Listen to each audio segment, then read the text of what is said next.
कुछ खबरें ऐसी होती है जिन पर घर, परिवार और समाज में चर्चा भी होती है और बहस। सोशल अड्डा में आज ऐसी एक खबर पर चर्चा करेंगे जो लोगों की सुरक्षा से जुड़ी है। भारत एक घनी आबादी वाला इलाका है। ऐसे में अगर भूकंप के लिहाज से संवेदनशील इलाकों में तुर्की जैसा भूकंप आता तो हाहाकार मच सकता है।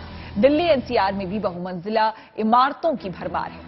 उस पर पूरे दिल्ली एनसीआर में आबादी का घनत्व भी काफी ज्यादा है। ऐसे में इमारतों के स्ट्रक्चरल ऑडिट की मांग उठ रही है ताकि अगर बिल्डिंग में खामी है तो उसे समय रहते सुधारा जा सके। तुर्की और सीरिया में आए भूकंप की वजह से हुए भारी तबाही में कई हाई राइज बिल्डिंग धराशायी हो गए और उन इमारतों के मलबों में हजारों लोगों ने फंसकर अपनी जान गंवा दी। वैज्ञानिकों के मुताबिक तुर्की में जमींदोज होने वाली हर 10 इमारतों में से एक ऐसी इमारत थी जो 2007 के बाद बनी थी, यानी कि अपेक्षाकृत नई थी। जाहिर है इन इमारतों को बनाते वक्त इसे बनाने वाले इंजीनियर्स को इसे भूकंप रोधी बनाने का ख्याल नहीं आया।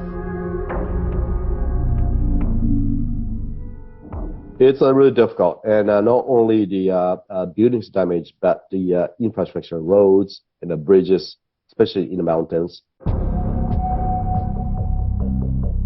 दिल्ली एनसीआर में भी धरती डोलने का खतरा बराबर बना रहता है।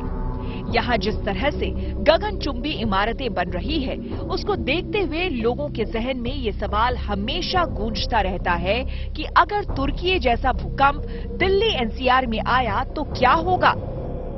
इसलिए यहाँ के अपार्टमेंट ओनर्स एसोसिएशन के अधिकारी अपनी बिल्डिंग्स की स्ट्रक्चरल ऑडिट की मांग कर रहे हैं। उनका कहना है कि ऑडिट से बिल्डिंग्स की खामियों को समय रहते सुधारा जा सकता है।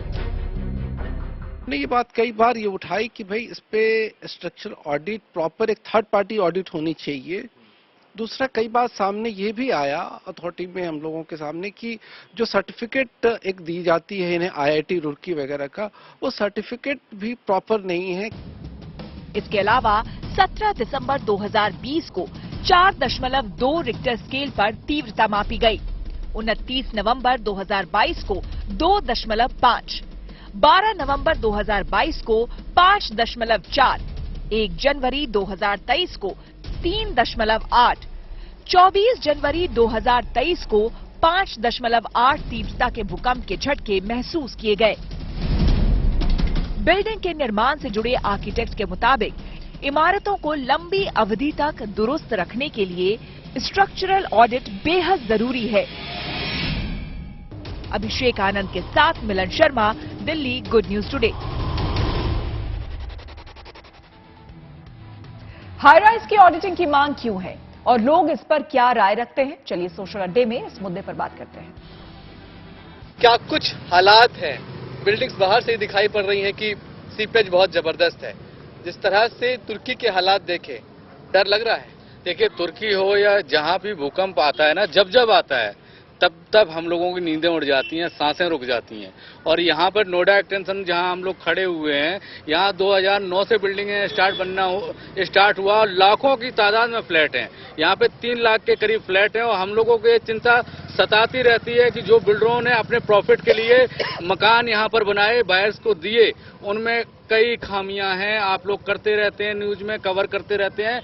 इतनी खामियां हैं कि हम लोग विधायक से लेकर मुख्यमंत्री, प्रधानमंत्री तक बार चिट्ठियां लिखते रहते हैं। उनको बोलते हैं कि भैया इनके ऑडिट करवा लीजिए। हम लोगों की जान जोखिम में है। किसी का प्लास्टर टूट के गिर जाता है, किसी का छज्जा गिर जाता है, कहीं दरारें आई हुई हैं। तो ये बहुत जरूरी है कि इन फ्लैटों का स्ट्रक्चर ऑडिट होना चाहिए। अगर स्ट्रक्चरल ऑडिट एक बार सरकार करा देती, मुख्यमंत्री योगी आदित्यनाथ जी से हमारी मांग है कि एक बार स्ट्रक्चरल ऑडिट केवल इसी सोसाइटी की नहीं, ऐसी जितनी तमाम सोसाइटियां हैं नोएडा एक्सटेंशन में, क्योंकि हाई राइज बिल्डिंग्स हैं, हर सोसाइटी के अंदर 2-4 हजार 5 हजार लोग रहते हैं। तो कोई घटना हो जाए तो फायर सिस्टम ठीक से काम कर रहा है कि नहीं कर रहा है, सीपेज सिस्टम काम कर रहा है कि नहीं कर रहा है, पार्किंग की व्यवस्था ठीक से है, जैसे हम लोगों में बिल्कुल पार्किंग की व्यवस्था भी नहीं है।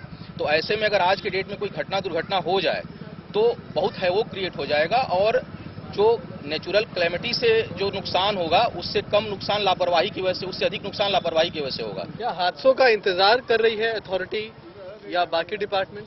देख के तो यही लग रहा है, क्योंकि हम लोगों ने सब जितने भी प्लेटफॉर्म हो सकता है कोशिश किया, ट्विटर से लेटर लिखे, प्रशासन में भी गए हैं, अथॉरिटी में गए हैं, लेकिन ऐसा लगता है कि वो वेट कर रहे हैं कि जब कुछ हो जाए तब हम उस पर एक्शन लें। और ऐसा केवल इसी सोसाइटी में नहीं है, मुझे लगता है कि यहाँ के अलावा कई सोसाइटी में ऐसा है। ऐसा लगता है कि लोग परेशान हैं, लोगों को ये समझ नहीं आ रहा कि वो एग्जैक्टली जाएं कहाँ।